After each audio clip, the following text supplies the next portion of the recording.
I'm a women's health and hormone doctor.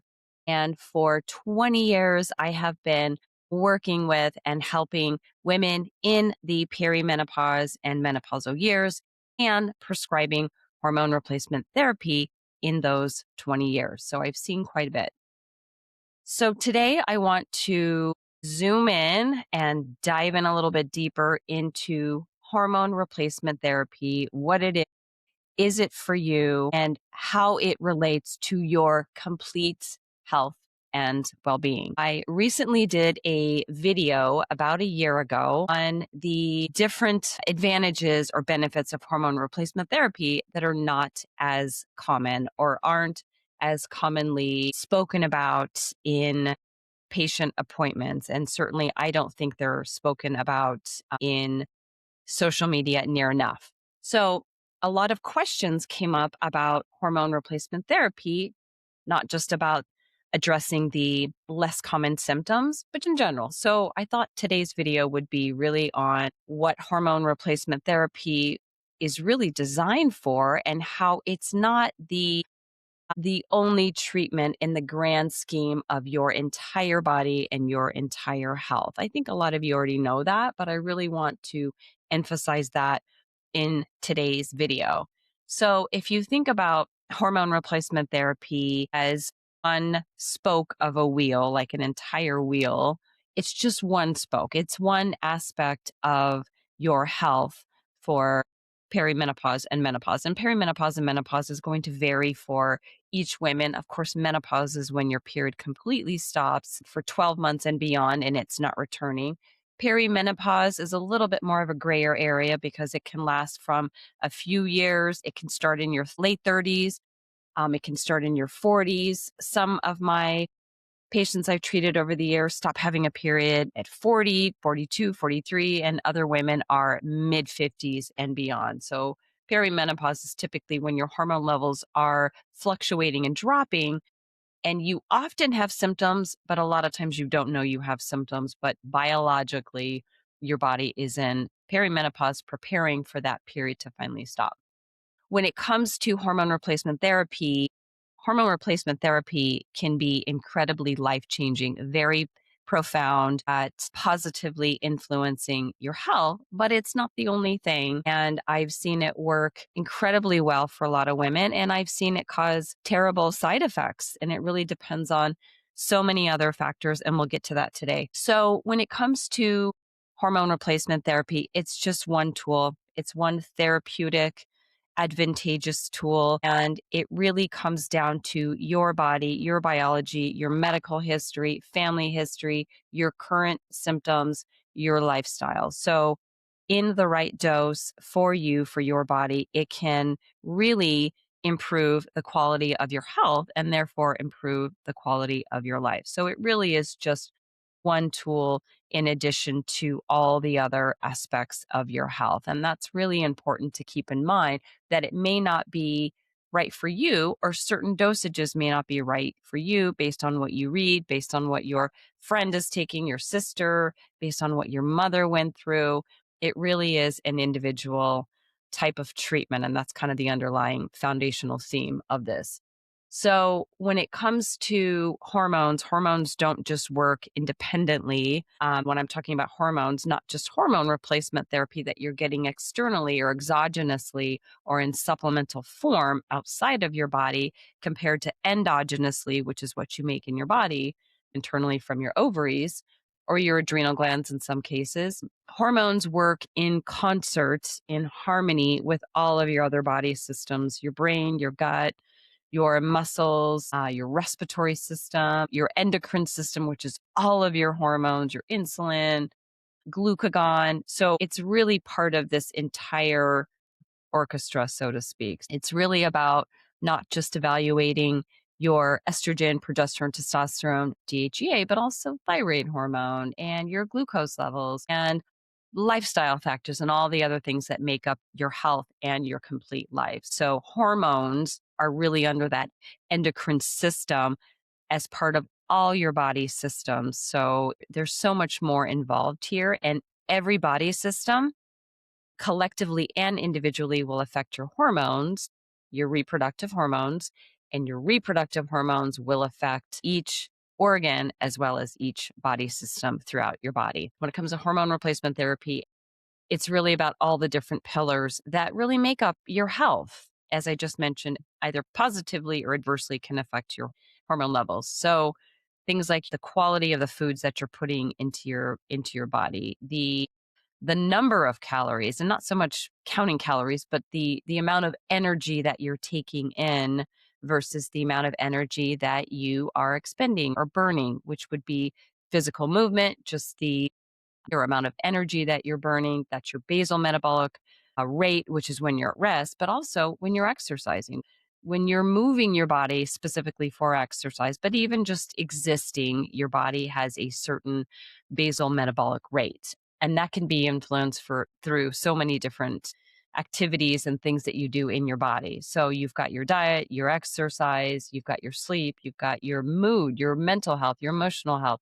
your mindset. What kind of thoughts are you thinking throughout the day? What are your beliefs? What are your patterns? Because that's going to affect everything in your body, including your hormones. Of course, we know stress will affect things like our heart rate and our gut and our sleep, but stress and stressful thoughts will also affect our reproductive hormones as well. Muscle strength, or the amount of lean body mass versus body fat. That's going to affect our metabolic rate and our relationships, our community, the quality of our relationships, and so forth. So there's all these different pillars, kind of like the spokes of the wheel that really influence our need for hormone replacement therapy. So every woman is biologically different when it comes to her body, when it comes to your body. So obviously, genetically, you were born with all the genes, and epigenetically, that can be influenced through your choices, lifestyle choices, diet, exercise, stress, what you choose to put into your body, what you choose to engage in throughout your lifetime. So the genes are not destined necessarily. You can epigenetically change that, but you are born with a certain biology. And what works for your body, as I mentioned a little bit ago, with regard to hormone replacement therapy, if you need it, when should you start taking it? What amount, what route of administration, whether it's a pill form, a patch, a cream, a troche, should you take it every day? Should you only take it for a certain number of years? That is highly specialized and very unique to your body, and it should be treated that way. So, what works for another woman or what somebody else is talking about on social media, and I've seen a lot of very traditional, very commonly prescribed hormone prescriptions, not only just what I've seen, but also just the clients that I've helped, patients I've helped over the years. They're often put on a very standard dosage. And for some women, that works well. And for others, it causes problems. It can cause side effects. It's not enough. It's too much. The amount of direct effects or symptoms from that can be varied. So when it comes to HRT, it has to be personalized to your body, not only personalized to your body, but that needs to change over time based on your health and based on your life circumstances. And as you're going through the perimenopausal bridge or season of life, which can be a few years to 15 years, that has to be adjusted as well, whether it's the same dose, maybe discontinue certain ones. It really has to be a deeply individualized, customized approach. And very similar to what I just said, hormone replacement therapy is not just prescribe it and take care. I'll see you in 12 months. I'll see you in 2 years. If your dose is good, let's just do maybe an annual blood test and let's keep you on the same dose. And I've seen a lot of women who are on the same dose for years and years and years, a hormone infused progestin. That's very common to have that in for 5 years, 6 years. And that is often prescribed for women in their perimenopausal years to either not get pregnant. And I get it. You don't want to get pregnant when you're 45 or 50 if that's not your plan. But it can also, it's in there for a period of time and it can mask a lot of perimenopausal symptoms. Birth control pills is another piece here too that's commonly prescribed for perimenopausal women who either don't want to get pregnant or they're having perimenopausal symptoms, and it's used to control or turn down the volume of the intensity of the perimenopausal symptoms. Same thing with the IUD. So it's not something that you just get on a dosage and that's good for the next 90 days, 12 months, 24 months. It needs to be monitored, and not just through lab testing, which I'll get to in just a moment, but also through symptom evaluation, talking to a functional medicine doctor, a naturopathic doctor, a conventional mainstream doctor who was very, very seasoned in perimenopause and menopausal hormone replacement therapy and knows what questions to ask. So, the hormone prescription that you might get should not be set in stone. It's very rare that I prescribe something the very first time and I get it right. Sometimes I do, but often, and I've been doing this 20 years, sometimes I have to adjust it. We have to turn it down. We have to turn it up. We have to raise the dose. We have to cut back to maybe 3 times a week or switch to a different form. It really has to be continually monitored and adjusted for your body. And with HRT, it is not for every woman. Perhaps you have another medical condition. And when I say it's not for every woman, you might benefit from one hormone. You might benefit from progesterone, but maybe estrogen or testosterone just either doesn't agree with your body. It's either it just that happens sometimes. Some women are very sensitive to hormone replacement therapy, even if it's at a really low dose. Some women just, it doesn't agree with their body, and that's okay because there's many other things that can address perimenopause and menopausal symptoms, and we'll talk about that as well. It doesn't always have to be hormones. So it may not be for you, and that's okay, because if you're having hot flashes, night sweats, low libido, insomnia, mood changes, waking, hair loss, there's a whole assortment of symptoms that women experience during perimenopause and menopause.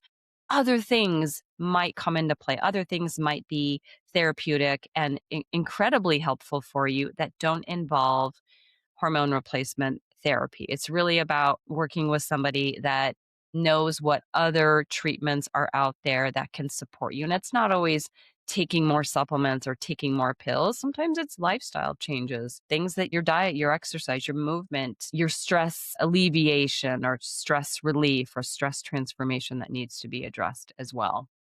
Metabolically, some things might need to be addressed as well. So, with functional medicine or naturopathic medicine, I'm going to use those terms interchangeably because they're very, very similar. Functional medicine, we often ask, why is this happening? When did this start? How many other symptoms are involved? What are some other coinciding factors here? And really getting to the root cause. We call it root cause medicine, getting to the underlying theme of what's going on here. And is it just related to perimenopause and menopause? I have a lot of women that I have helped over the years that they think it's related to low estrogen, or they think it's related to not enough testosterone or not enough progesterone, or it's related to thyroid, or oh, it must be that I have too much cortisol. That's why I have all this belly fat. And when you run a blood test or you run a salivary test or a urine test, or I guess stool testing is more for gut microbiome symptoms. But when you run testing, sometimes those are normal or sometimes they don't quite match the symptoms. So I always do lab testing, but I also ask a very detailed amount of questions about the symptoms because it may not be about perimenopause. It may have very little to do with perimenopause. Some other symptoms might be exacerbating your perimenopause, menopausal symptoms, or the perimenopause, menopausal symptoms might be worsening your cortisol or worsening or exacerbating your gut symptoms or exacerbating your cognitive function. It's really about being able to discern, is this related to my hormones dropping and fluctuating, or is it related to something else? So getting to the root causes, it's usually not just one thing, as to why you're having these symptoms. And sometimes there can be a lot of overlap. There can definitely be a lot of overlap with cortisol and thyroid and blood sugar and estrogen dropping as well. So, one thing before I get to the last piece here is that when it comes to hormone replacement therapy, it doesn't have to be about, I have to get on these hormones because it's going to address my anxiety, or I need to get onto hormone replacement therapy because it's going to help strengthen my bones. It's going to help me lose weight. It's going to make me feel like myself again. whatever that means. And maybe that's a good thing. Maybe you actually don't want to go back to who you used to be. Maybe you're trying to transform or ascend into a better, more wise, stronger, more empowered version of you. Really, the hormone replacement therapy is just one piece. So, if your body does, in fact, need a better support system through community, maybe you need to change up your exercise. Maybe the hardcore aerobic conditioning and strength training, maybe that's not working for your body anymore. Maybe it's getting into Pilates and yoga and doing other types of workouts. Maybe the foods you've been eating, this comes up a lot, the foods you've been eating for many, many years, because it always worked for you. It's always what you've done to lose weight or to maintain your weight or to get enough calories or get enough protein, that may not be working for your body anymore. Same thing with alcohol. There's a lot of women that their bodies just don't tolerate alcohol anymore because of changes in the liver, changes in the enzyme that breaks down alcohol mixed with your metabolic rate, your metabolic health shifting during perimenopause and menopause. There's a lot of changes that need to be made with your body along the way. And I talk about this a lot in some of my other videos, and I talk about this with the patients I treat. You have to adjust with your body. You have to adapt with it because it's not going back to 25. We're not getting younger. So as our body is shifting, we have to shift with it. We have to shift our diet, our exercise, the maybe supplements that we're taking, the thoughts we are feeding our mind, the emotional responses, the people we spend time with, the job that we're in. Every condition in your life is going to affect your health and your body and how you age and how your body responds to perimenopause and menopause. So it's really about meeting your body where it is each step of the way. Every year, every few months, every few years, you have to reevaluate, what does my body need now? Same thing with hormone replacement therapy. So it might be shifting the dose. It might be going off of it for a period of time. I've had a lot of patients over the years that they have been on it and they feel great, but then all of a sudden they don't. And we lower the dose or we change it or we change the form, and all of a sudden they go off of it for a period of time and they feel amazing. They feel amazing. Maybe they've lost weight, maybe they don't need it anymore, or maybe they only need it a few times a week, or maybe they just need a really low dose. Taking that break from it, just like taking a break from supplements or taking a break from eating certain foods or taking a break from alcohol or taking a break from recreational drugs or pharmaceutical medication over the counter as well as prescriptions. Sometimes taking a break from that is what your body needs to recalibrate. And the same thing goes for hormone replacement therapy. There was one other piece that I thought about, but now uh, I'm also in perimenopause. So memory is another thing that tends to be a little bit fleeting. So I think I covered everything that I wanted to address. Again, just really looking at this as one whole picture. And your body, the final point here is your body is like an orchestra, which has many different beautiful instruments that together create beautiful harmony and resonance and beautiful music and beautiful songs. It needs a composer, which is typically your brain, your nervous system, but the composer might also be the people on your healthcare team. It might also be your provider, your practitioner, your doctor, an acupuncturist, chiropractor, personal trainer, physical therapist. It might be a therapist as well. There might be a life coach. There might be other people on your team to help create a beautiful song and to help create beautiful music. So each component of the orchestra, each musical instrument would be your hormones, would be hormone replacement therapy, would be the quality of foods you're putting into your body, the movement, your relationships, your muscle mass versus body fat percentage, your bone health, your cardiovascular health, and so forth. So it's all the pillars. So making sure that everything works together and then continuing to evaluate and assess and refine and adjust, continuing to evaluate, assess, refine, and adjust. You have to keep doing that because as your body's changing, hopefully for the better, sometimes that doesn't happen. We have setbacks and bumps in the road where we get sick and we get an injury or we get a diagnosis or there's another family member that has just passed or isn't doing well, or a child or an aging parent. We have these life things that happen along the way, and that'll throw us off, and that's okay because that's part of this experience, but it's being able to continually refine what does my body need. So again, the underlying theme here is make sure that when it comes to hormone replacement therapy, you are talking to somebody that understands hormone replacement therapy and all the different forms, whether it's through a compounding pharmacy. That was the piece I just thought of it, through a compounding pharmacy or through a retail pharmacy. There's no one right answer or one perfect answer for you and your body.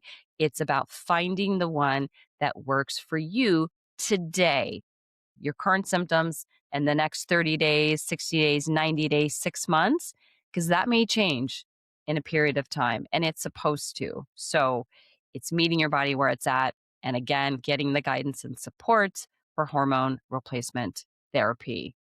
If you enjoyed this video, if it was helpful for you, be sure to share a comment, share this video with a friend. I'd love to hear from you and I'd love to get your feedback. I've been getting a lot of responses to the other videos. So if you have something to share, we'd love to see that. Be sure to subscribe to this channel if you haven't already, and we'll see you next time.